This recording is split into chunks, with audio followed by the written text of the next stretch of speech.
Good morning, ladies and gentlemen. Welcome to the Parsley Energy's first quarter 2020 earnings call. My name is Shamali, and I will be your operator today. As a reminder, this call is being recorded. At this time, all participants are in a listen-only mode. A question-and-answer session will follow the formal presentation. And now, I'm pleased to turn the call over to Kyle Rose, Parsley Energy's Vice President of Investor Relations. Thank you, operator, and good morning, everyone. We are dialing in from our respective home offices this morning. With me on the call are Matt Gallagher, President and CEO, David Deloso, Chief Operating Officer, Ryan Dalton, Chief Financial Officer, and Stephanie Reed, Senior Vice President of Corporate Development, Land, and Midstream. Our remarks today may contain forward-looking statements, so please see our earnings release for a discussion of these statements and associated risks, including the fact that actual results may differ materially from our expectations. We also make reference to non-GAAP measures, so please see the reconciliations in the earnings release. During this call, we will refer to an investor presentation that can be found on our website, and our prepared remarks will begin with reference to slide 3 of that presentation. After our prepared remarks, we'll be happy to take your questions. And with that, I'll turn the call over to Matt. Thanks, Kyle.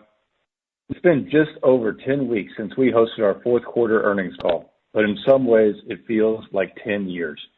The COVID-19 pandemic carries with it a steep cost, both socially and economically, the full extent of which likely won't be tabulated for some time to come. For the energy industry specifically, COVID-19 has caused unparalleled global oil demand destruction, resulting in a sharp drop in near-term oil prices.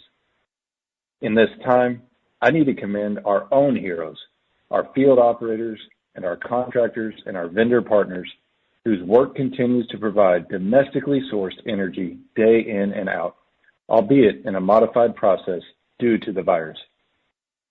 Parsley took swift action in response to the virus and the pending oil demand shock, all focused on the health of our employees and the health of our business.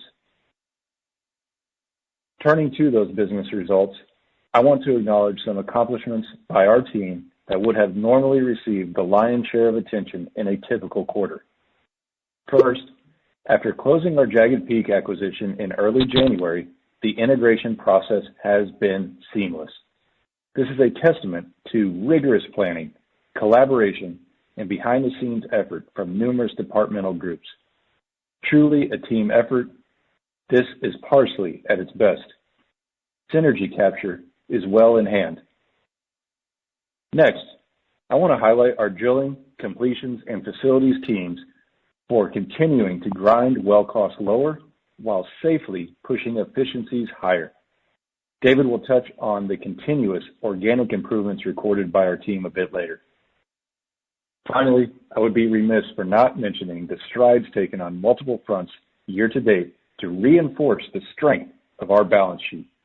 In these challenging times, strong financial footing is paramount. With that, let's turn to slide 4. The world changed quickly over these past 2 months, and Parsley responded in kind, taking decisive action on multiple fronts. Oil prices will recover, but there is no crystal ball as to when. Parsley is well built for the endurance test now facing the industry. We will remain focused on controlling what we can control. And as you can see in the timeline, Parsley's responsiveness has truly been collective in nature, spanning multiple disciplines across our organization. These coordinated efforts all had the same goal in mind, to protect the long-term resiliency of our business model. The Parsley team is highly engaged and utilizing our solutions-driven mindset, agile corporate structure to navigate this environment. Turning to slide 5.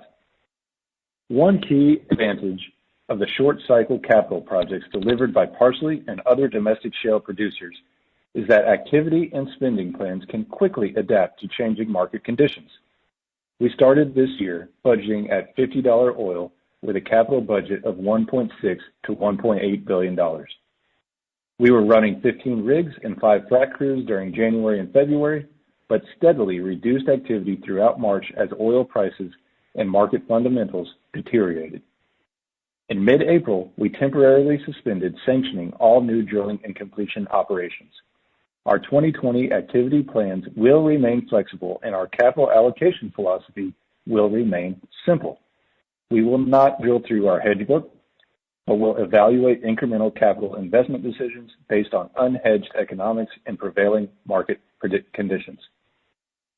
The table at the bottom left of the page describes our near-term plans for the second quarter, characterized in the shutdown sensitivity, and also lays out our stabilized activity plan. A greatly reduced activity level versus our original long-range planning allows for even further high grading of projects based on rates of return. As things sit today, we are now budgeting at $20 to $30 oil for the remainder of the year and plan to spend less than $700 million in capital in our stabilized activity model, the majority of which was spent during the first quarter. Flipping to slide 6, where we demonstrate the shape of the production under our current plan and also under a more draconian scenario. The dark blue wedge represents that scenario, which would be a full capital shutdown. No new wells placed on production. In effect, this is a PDP blowdown case. The lighter blue wedge represents our current plans to reactivate to a stabilized activity level, popping completed wells, completing DUC wells, and reestablishing a baseline development activity running 4 to 5 rigs and 1 to 2 frac crews. Both cases yield healthy free cash flows and moderating declines, which position our company to be on solid footing for years to come. Of note, you will see we are voluntarily curtailing May production to the tune of about 25%. This is a choice. 5 weeks ago, we saw demand data pointing to an unparalleled demand shock. 5 weeks ago, we saw data pointing to storage levels increasing on a global level at rates seen during Hurricane Harvey at a local level. We asked for the Texas Railroad Commission to have a hearing for a proration order. They had a robust debate with over 10 hours of testimony. Today it appears that no action will be taken by the commission. Parsley was in position to make a choice about how to manage our volumes, and that choice is clear for us. But some other operators had no choice. Some independent oil producers were having purchasing contracts canceled and pulled out from under them. Yet others, not due to market conditions or market signals, were producing at maximum rates to fulfill pipeline commitments or other obligations, compounding a near-term problem. Disproportionately, the thousands of truly independent oil producers were in gridlock. Parsley was started by a small number of value-minded people, and we grew this company from scratch, investing our own money and with great partners along the way in the private days. Most of those in support of proration, like us, started with 2 to 3 people and put their own capital at risk. We often remind ourselves to act as we did in those days, when we looked at every dollar in and every dollar out and didn't just bet on greener pastures. The choice is clear for near-term curtailment. Currently, the world does not need more of our product, and we only get one chance to produce this precious resource for our stakeholders. We will be closely evaluating conditions for June. With our current visibility, we see at maximum repeating May curtailments. But if our full realizations return at this current strip, we will follow the shape as listed on slide 6. We have also provided a glimpse of what maintenance capital program would look like in 2021. In short, the treadmill is slowing down, making it easier to turn cash flow into free cash flow. For example, in the stabilized activity scenario, we estimate it would take only $600 million to hold fourth quarter 2020 oil production flat for the subsequent year.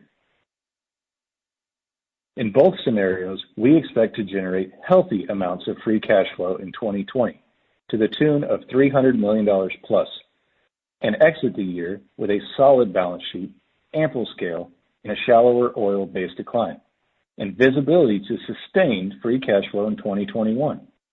Stepping back, this is the most uncertain business climate in the post-war era for all industries. In our industry, many operators are hoping simply to survive. For Parsley, survival is not of question. Our relative advantages will shine brighter in this trying time. We will endure with relevance. With that, I'll turn it over to David for more operational details. Thanks, Matt. I want to start by providing a little more color on our voluntary proactive production curtailment strategy. Turning to slide 7. For the month of May, we expect to curtail net oil production by up to 28,000 to 30,000 barrels a day. On a gross basis, this equates to a little over 40,000 barrels a day. And as Matt mentioned earlier, this was a choice for Parsley. The table at the bottom of the page breaks down this curtailment into various segments. In aggregate, we have a very resilient, low-cost production stream, which provides us a lot of flexibility as we manage our base production. To that point, roughly 90% of our operated volumes have variable lifting costs under $3 per barrel of oil equivalent.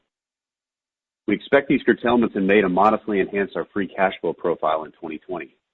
Furthermore, targeted curtailments will be used as a temporary bridge to one of our key corporate ESG initiatives for this year, reducing natural gas flaring.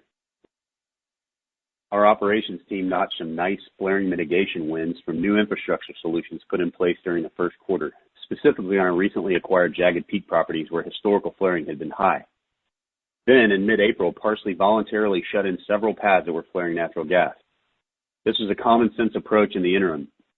Our operations team has already lined out more permanent flaring solutions for these pads, which are expected to be completed in the coming weeks and months.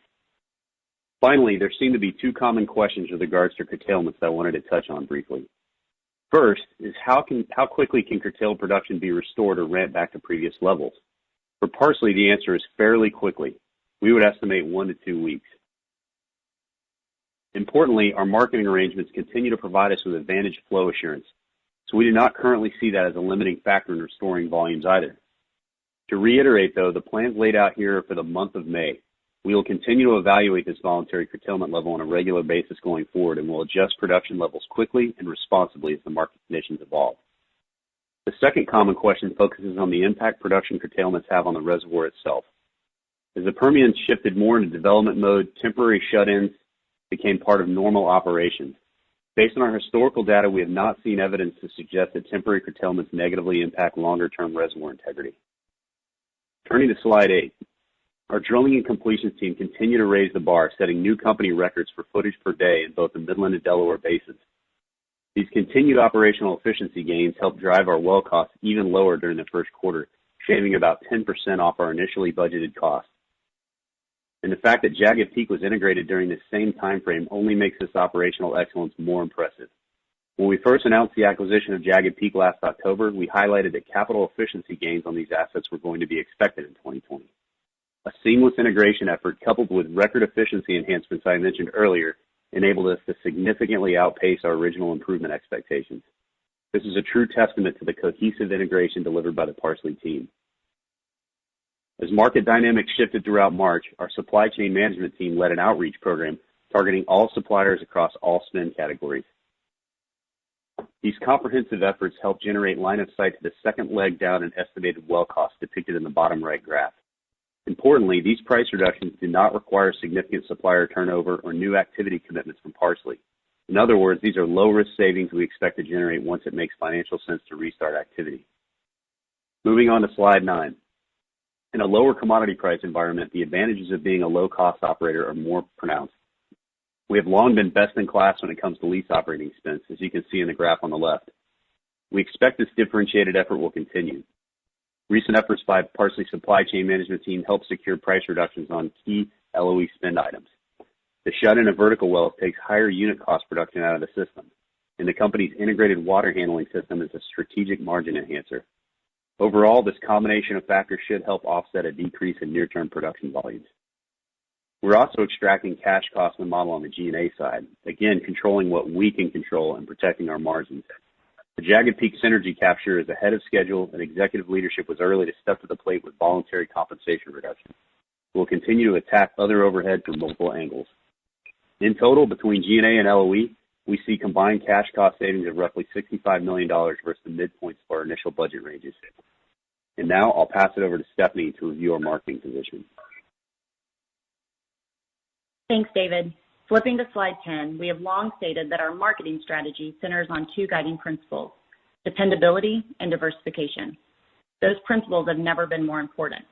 Our sales contracts provide us exposure to the Magellan East Houston, Brent, and Midland benchmarks and a broad portfolio of physical pipes, mitigating risk associated with a localized hub, pipeline, or port. Our counterparties on these firm transportation agreements are a collection of large international marketers with the best skill set to place barrels downstream in a challenging market.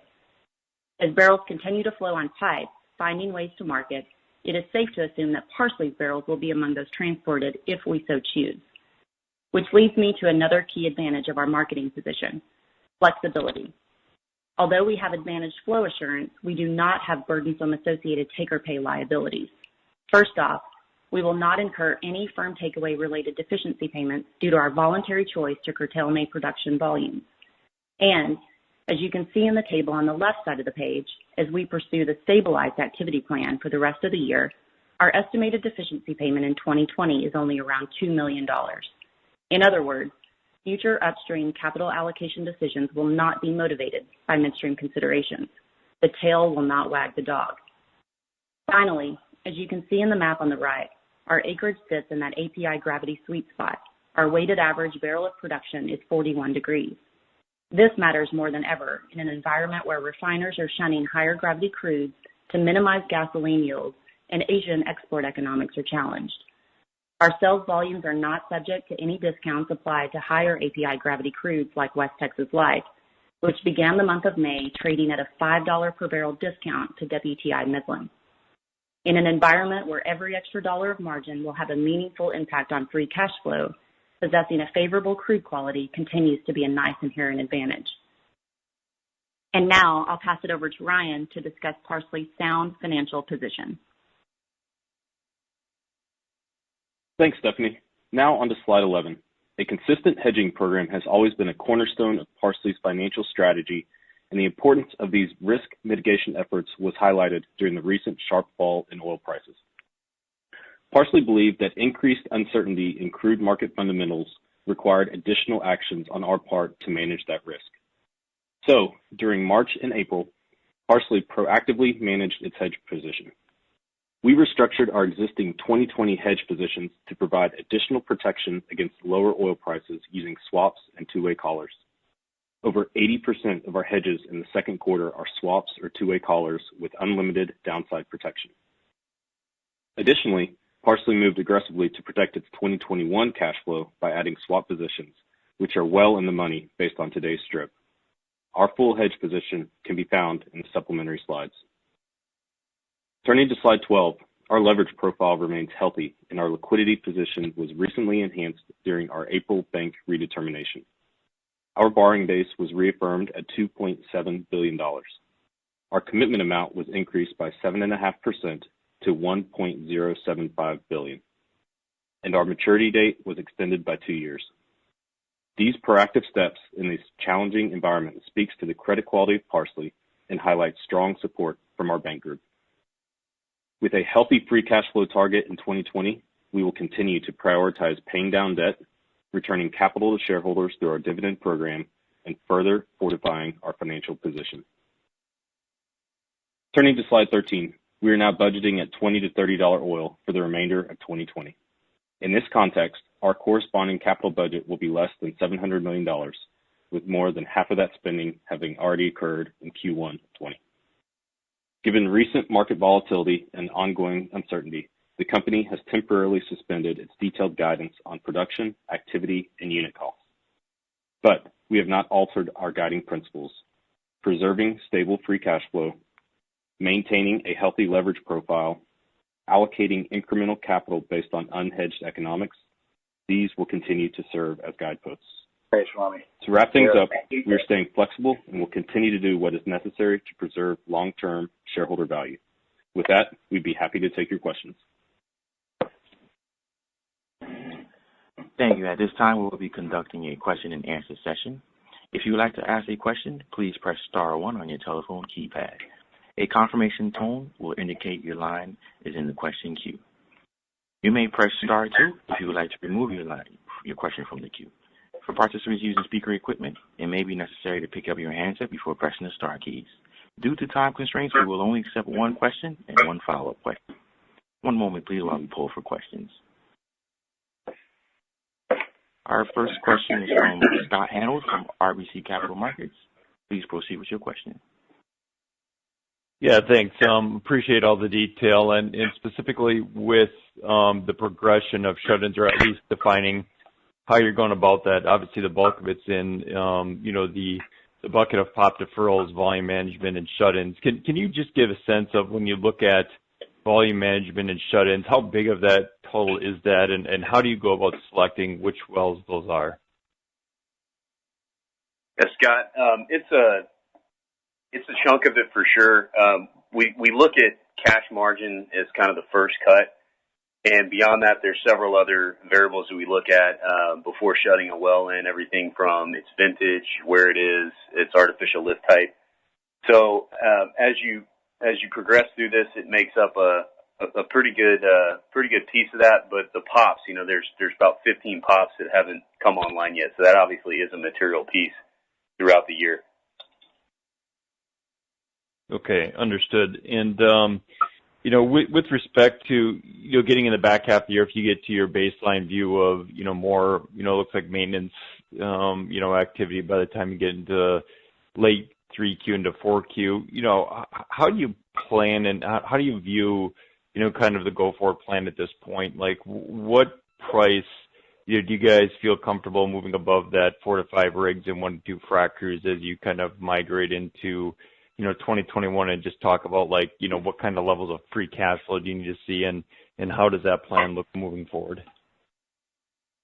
Hey, Scott, we're going to have to take a look at, the whole macro environment. We're going to be watching reactivation of these economies. We're going to be watching storage levels and inventory levels across the globe. And, of course, you then have your price signal and your shape of the curve. So in a flat curve where we're getting that $25 to $30, we're perfectly comfortable in this 4 to 5 rig stabilized program. The returns justify it. The inventory set can definitely handle that for over a decade, even at those low prices, and generates pretty robust cash flow. So it gives us plenty of cushion as well to continue to return a healthy amount of cash flow to shareholders. So on the top side of that, we'll just be looking at all those macro conditions for some moderated growth to return. And our next question is from John Freeman from Raymond James. Please proceed with your question. Good morning, everyone. First question, if the stabilized activity scenario plays out for y'all, and when we look at sort of the preliminary 4Q20 maintenance capex number y'all gave for to hold that level flat into 21, what level of DUCs does that assume at the end of 2020? At the end of 2020, we have about 40 DUCs. So that sets up for a 2022 where you're able to continue to have that lever if you see a price signal that you like and want to accelerate a little bit. It gives you a little bit of an accelerator pedal there. Also allows us to continue to deliver larger projects if warranted. So that's a DUC balance that we think makes pretty good sense to carry through 2020 and into 2021. Great. And then just my follow-up question, sort of on the lines of what Scott was asking about. If I think about the vertical wells that have been shut in, and even the older horizontal wells, I guess sort of what scenario or price environment would you need to want to bring those back online? Because I assume while it's a very small percent of your production, it's a much more meaningful percentage of the total LOE. Well, those almost a significant amount of that is already cash positive. So I think, right now we'd like to see a little bit more stability. We'd look at storage, we'd look at the shape of the forward curve. So it's not necessarily about just making a positive cash margin. It's about feeling like things are balanced enough to warrant bringing those volumes back online. We'll watch, again, inventories. We'll watch for a little bit less volatility between supply and demand, and really getting some firmer views of near-term and longer-term pricing before we commit to opening those back up. And our next question is from Jeanine Wei from Barclays. Please proceed with your question. Hi, good morning, everyone. Morning, Jeanine. First question, good morning. Thanks for having me on the call. My first question is on the 2020 plan. So with the new capex reset for the year and your estimated $300 million of free cash flow at a pretty low $20 to $30, can you talk about how you settled specifically on this plan? Meaning, were you focused on a certain free cash flow level, or was it more related to maybe like a hurdle target you had on new activity and the free cash flow is what fell out of that? It was a combination, Jeanine. We came into the year with a $250 million target, and as we saw free cash flow, and of course we saw drastically increased volatility, so we needed to up that cushion and still deliver a stabilized case. But then the sanctioning of projects is all driven by rate of return economics, so we still have a healthy amount of those, so then it falls back into our view on volatility here in the short term and growing that free cash flow cushion. So we definitely wanted to push on the model and make sure we could insulate ourselves in a time of high volatility. Okay, great. And then maybe fast forwarding to 2021 base declines. Do you have an estimate on what your 2021 base decline looks like now, given that you significantly reduced capex this year? I think your prior 4Q to 4Q base decline for this year was about 40%. So I'm curious what kind of improvement you're anticipating for next year. Yeah, that's right. It was around 40%. It drops down into the low 30s, 32, 33% under this scenario, which has follow-on effects for years to come. So this is a quick look at 2020 maintenance cap, the 550 to 650 range, and that range holds true for 2022, even as you work through the ducts because of that moderating decline. So, of course, then we'll continue to work our costs and efficiencies down, but it's a really, really healthy and resilient go-forward plan. And our next question is from Brian Singer from Goldman Sachs. Please proceed with your question. Thank you. Good morning. I wanted to follow up on really more of a philosophical question. You highlighted a few times here that your drilling is based on unhedged rate of return. Philosophically, when oil prices are higher and potentially if oil prices in 2021 were to exceed the prices at which you've hedged, would you ramp up based on unhedged rate of return? Follow up on Janine's question, is there a minimum free cash flow target or line in the sand when you think about next year? It's a good question and one we hope to be addressing in the coming months. And there will be a cap to activity, so I think we'd want to deliver a moderate amount of growth in the single digits, and that would probably cap and give us comfort. You know, we've seen so many compounding benefits of slowing down the model, working on our efficiencies, and building a cash cushion. We're very comfortable with our leverage profile coming into this, but in a reactivated case, in the one you mentioned, moderate growth and then additional free cash pays down the debt, and of course you're insulating the return to shareholders all along the way. So I think there would be a cap to the amount of activity we'd reactivate to. Great, thanks. And then my follow-up is with regards to the stabilized activity plan, a couple questions on both the productivity and the cost side. What are your expectations for well productivity relative to the initial budget as you shift more towards the western portions in the Midland Basin? And then in the cost reductions that you've highlighted on slide 8, do you view the stabilized activity cost improvement piece as cyclical or secular, i.e. if prices recover, do those costs go back to 900 from 700? And Brian, as far as the well performance, I mean, certainly as you pivot more capital towards the Western Midland in particular, I would certainly expect to see your average well increase. Hesitate to give too much specific on that yet. Things are pretty dynamic, but certainly upward. And as far as whether you'd go back towards the 900, how sticky those prices are going to be from a service cost standpoint, I think it's going to be a function of price. I think it's going to be a function of how well capitalized the industry is at that time that prices start to improve. So what is the competition level for those services? There's enough moving parts now to where I think it's probably a little difficult to project exactly what that is with certainty. But we feel like that, you know, on slide 8, that middle bucket, that's something that's organic that we can repeat. And when you look at the 900 and the 700 for the Delaware and the Midland respectively, you're probably looking somewhere between those two, even if prices were to come back up and you started to see some restoration of service costs. But we feel like the one in the middle is absolutely defensible under most realistic conditions going forward. Thank you. Our next question is from Charles Meade from Johnson Rice. Please proceed with your question.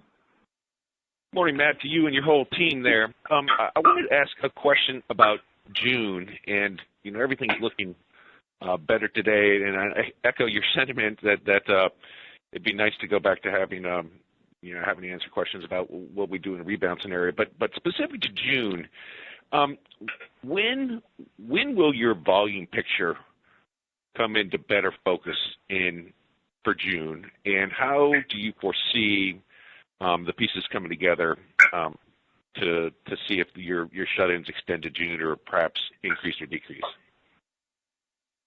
Hey, Charles. We have a lot of flexibility on when we make those calls. It will be at a minimum mid-month, the 14th through the 21st, and then past that we can make the calls really on a week-by-week basis as we see signal responses. So we'll be, again, watching market conditions. And as I mentioned in the prepared remarks, at a maximum, you'd see a repeat of the May shut-ins. But with things firming up, you can easily get back to that dark blue wedge pretty quickly, 1 to 2 week time of ramp up of the wells. Got it. Thanks for that clarification, Matt. And then my second or follow-up question, I think this maybe goes back to a point that David made earlier, referencing the DUCs as maybe an accelerator pedal. Specific to how you're going to make the decision to start ramping back up your completion activity hopefully in the back half of 20 here, is that going to be? Are you going to be evaluating those IRRs just on the point forward completion dollars, or are you also going to be rolling into that the drilling costs to effectively replace that DUC in your inventory? Yeah, I mean we're looking at the full side of the cost equation there. I mean certainly the IRRs, if you look at it from a point forward basis, will be higher. But these were wells that were drilled in high quality areas, and anything certainly that the drill bit touches the ground on going forward is full fully loaded cost. But yeah, we're not going to be making cost forward decisions on any new investments. These are quality DUCs that are in the ground, and so we'll make rate of return prioritized decisions on all those future investments. And our next question is from Michael Hall from Heikkinen Energy Advisors. Please proceed with your question. Thanks. Good morning, and congrats on navigating what has been a very volatile environment thus far. I guess I wanted to think a little bit about the restart of volumes and activity, just get a little better feel for how you guys are thinking about that. Is it literally going to be kind of, step by step, stepwise, where, curtailed volumes come back and then you bring on the wells that have yet to pop that are tilled that are popped or completed rather, and then start completing, or does that all kind of start to happen all at once you get the price signal? Just trying to think about how gradual that is versus how quickly you bring things back. It's driven, Michael, by the price signal and the macro view. So, I mean, you can have a one-day price, but then you also have the shape of the curve. But let's say both of those firm up in unison, it would be a 1 week, all of the above. If you see If not, if you're seeing varying degrees of signals, you can obviously turn on your volumes that are being moderated on the production basis.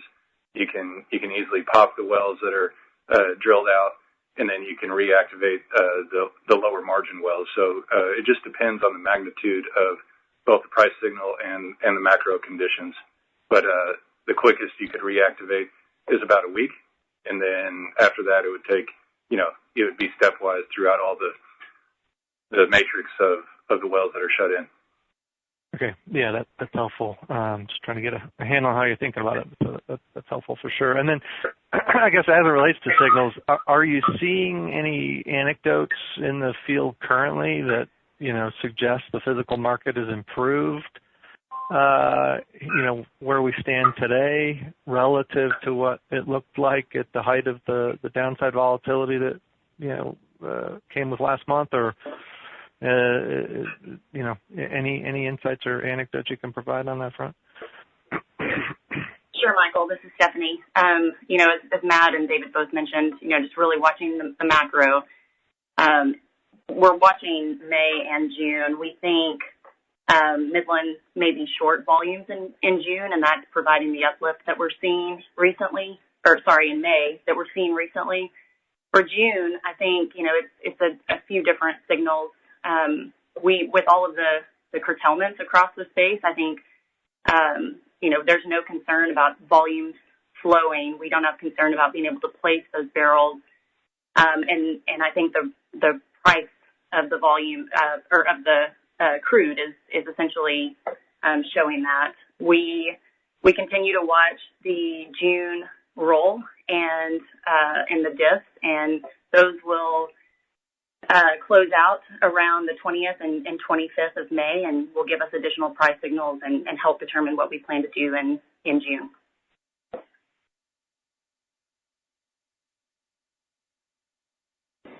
Our next question is from Brian Downey from Citigroup. Please proceed with your question.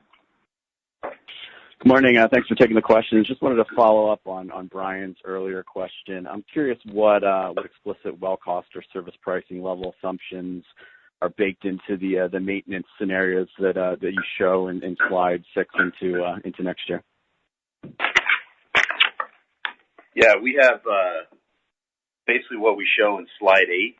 Those types of costs per foot are what's baked into our end of 2020, but going forward in 2021, we're not assuming that we, in all cases, get below those numbers. I think we're going to have to see how the industry responds, how much activity returns to the basin before we really know. But the range that we put out there for that capital, for the maintenance capex, should encapsulate those potential outcomes. Okay. And then the 4 to 5 MBO per day that you mentioned are shut in the Delaware Basin due to gas flaring. Could you just remind us the process to reduce that flaring and return to production once pricing cooperates? Is that something that requires any further capital? I'm just trying to dimension how timing there may be oil price dependent versus other factors. Sure, Brian. This is Stephanie. As we reported last quarter, a decrease from that original about 20% on the legacy Jagged Peak volumes that were flaring. We had line of sight to further mitigation throughout 2020. We were able to hit our year-end goal of less than 5% on these assets. Those efforts included both internal mitigation efforts and successful implementation of additional gas gathering infrastructure by our midstream partners. The pipe that we referenced last quarter that was going into the ground, that's actually being tied in as we speak and will be in service this week. Targa's our main gas gatherer on those assets, and they will also be adding additional compression and sour gas gathering to essentially fully mitigate that additional, 4,500 BO that was associated with those flared volumes. So at this point, no additional capital needs on our front, overall just successful execution across the board for both Parsley and our midstream partners. Great, thank you. Our next question is from Leo Mariano from KeyBank. Please proceed with your question. Hey guys, just wanted to ask you a question on the dividend here. It was certainly nice to see you guys, come out and kind of reaffirm, the dividend here this quarter. Just given the strong levels of hedging, this year and the expectations for free cash flow this year and next, do you guys feel, pretty good about the dividend here in terms of being able to kind of maintain it pretty solidly throughout this, enormous trough in the energy cycle here? Yeah, Leo, we really do, and it's a priority for us. You can see on this projection, it's about 27% of free cash flow goes back to shareholders, and then we have extremely well-hedged position going into 2021. So we're going to continue to make that a priority. It's been a long journey to get here. We didn't take the decision to start a dividend lightly. We wanted to have the right amount of cushion, and we do feel good about the quarterly analysis that the board will do, and we think that there's plenty of cushion, and it's a priority for us. Okay, that's helpful. And I guess just in terms of activity levels, I mean, it sounded like you guys had kind of really shut everything down, mid-April. Just trying to get a sense. I know it's kind of tricky here, but it sounds like maybe there's some kind of lingering, spend, kind of into April here, and then obviously you guys are kind of reevaluating when to kind of start things back up, just depending on how it plays out. But I guess just kind of in the downside, scenario case, versus I guess the no spend for the rest of the year versus the upside at $700 million here. Just trying to get a sense of kind of spending trajectory. Is it fair to say in the upside case the restart kind of starts sort of circa June 30th, and the capex starts picking up in the second half and accelerates into 4Q? And you can tell us qualitatively about the stabilization case. I think you just did a pretty good job of describing what that stabilized activity would look like. Yeah, probably near the beginning of third quarter restart and feathered in, not necessarily a slam the throttle case. We'd be able to kind of ease into it, but maybe a little more capital in the fourth quarter. The first part, if you were asking if I kind of got the impression you were asking if there was a bunch of lingering spend, where would spending be if you went with that dark blue case on the production volumes? And I wouldn't say there's much lingering spend. I mean, there's a pretty healthy ramp down pace that we underwent. So I wouldn't look at a lot of lingering and follow on spend. We have a high degree of confidence that we'll be under that $700 million ceiling in all cases. So. Okay, that was perfect. Really appreciate the caller. Thank you. And our next question is from Neil Dingman from SunTrust. Please proceed with your question. Morning, all. My first question really, Matt, or the team, pertains to slide 6 and really your forward production. It appears looking at slide 6 that if your activity returned at the beginning of the third quarter, that no question your production will be more than stable in the 21. I'm just wondering if this didn't occur and you continued with, limited or no drilling and completion as well as some shut-ins. Could you just address kind of your thoughts on trajectory into 21? The limited activity, would pretty much follow that PDP shape. And of course, as David mentioned, we have 15 or so wells that are waiting on the banks, ready to get on the field. So we feel comfortable about that smooth trajectory there. And then as we re-engage and feather in the third quarter, you don't see an immediate response. It takes a few months for those new capital projects to get in line, which is why you still see a natural decline before you run into the stabilization model. Oh, okay. Very good. It makes sense. And then my second question, really, Matt, just on I think you hit this a little bit earlier, but just a little on activity and hedges. I'm just wondering, you mentioned that you wouldn't drill through your hedge book, which makes sense. But, with that $20 or $30 scenario that you all are laying out, I mean, do you all sort of look at your activity and hedges somewhat exclusively, or, asked another way, is it purely just these unhedged well economics that you look at and not, necessarily your hedge levels? Yeah, that's correct. We want our capital projects to generate returns on their own.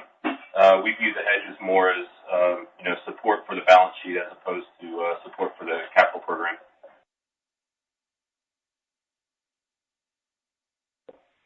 And our next question is from Josh Silverstein from Wolfe Research.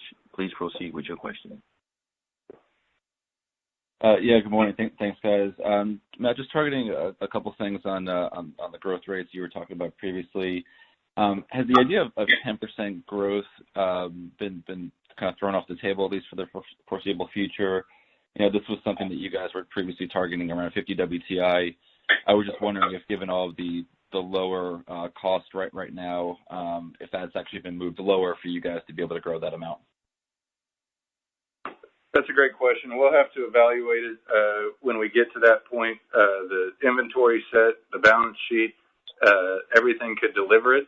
But I think when you see negative pricing printed on the books, you have to change, just as an insurance actuary would change how they would gauge risk. We have to change that. And just as our free cash flow target this year went from $250 up to $300 million to give us additional cushion, I think that's going to be pretty enduring for the long run. So we haven't reassessed the $50 case, but my bias would probably be more in the high single digits. Thanks for that. And then you made some comments before about how increased spending could happen. Does the revolver need to be down at zero before thinking about increased spending, and does increased growth spending occur at the same time as an increased rate of return profile or capital return profile? We're constantly looking at the shape of our leverage, and of course the revolver goes into that, but that gets paid down nicely kind of by coincidence in this shape. So that wasn't the trigger, the revolver specifically, but yeah, you want to see lowering leverage and continued free cash flow growth. So, yep, that goes into the mix. We want to stabilize leverage and decline it over time.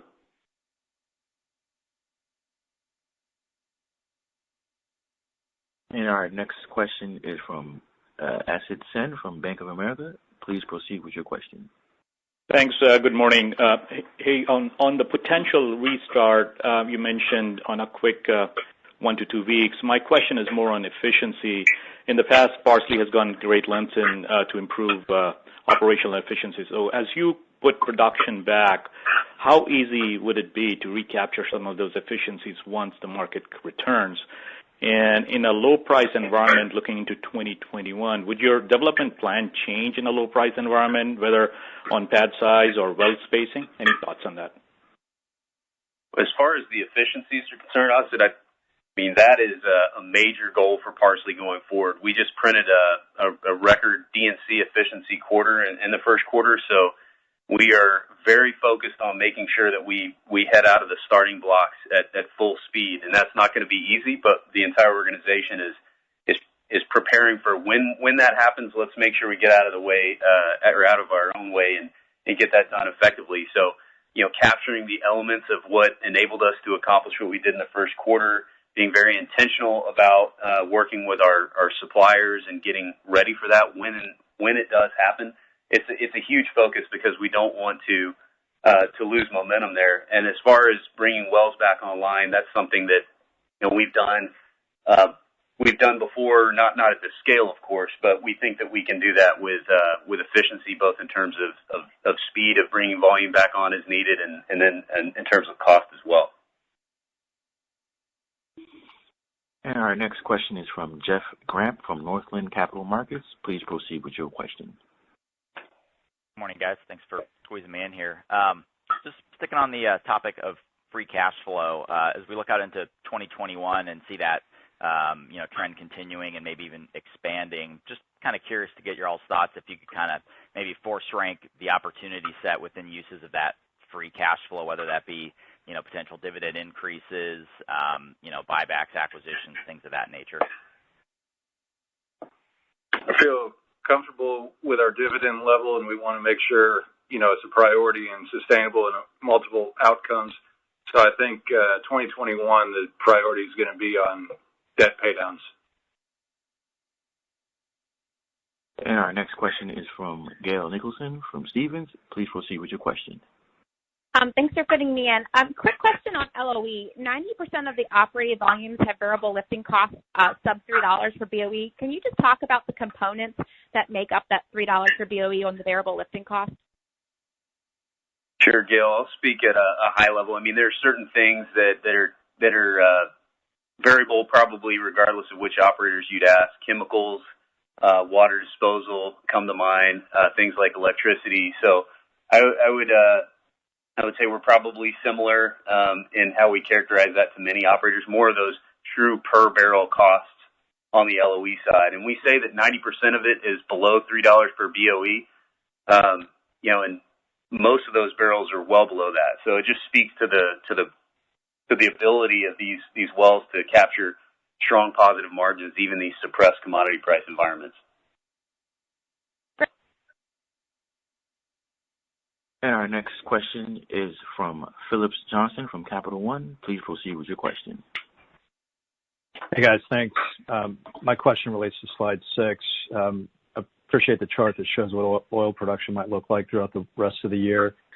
My question is, what do you think your oil mix might look like over that time frame? I guess there's two factors there. First, you're flaring less gas going forward, and second, your producing wells will presumably see higher GORs as they naturally roll down the PDP curve, and obviously the run rate of new well pops to sort of offset that trend will step down significantly. Thanks. Yeah, I'd say we printed 63%, bringing back online with some infrastructure here, some gas, so maybe 61 to 62, and that should capture any natural GOR increases over time. That's kind of our historic run rate as we flatten activities here for this year. And our next question is from Gabe from Cohen. Please proceed with your question. Hey, good morning, everyone. Just a quick clarification for me. Is the $600 million maintenance capital number an all-in number, or is that just D&C? Thank you. Yeah, Gabe, that is definitively an all-in number. Thank you. And we have reached the end of our question and answer session. And with that, this concludes today's conference, and you may disconnect your line at this time. Thank you for your participation.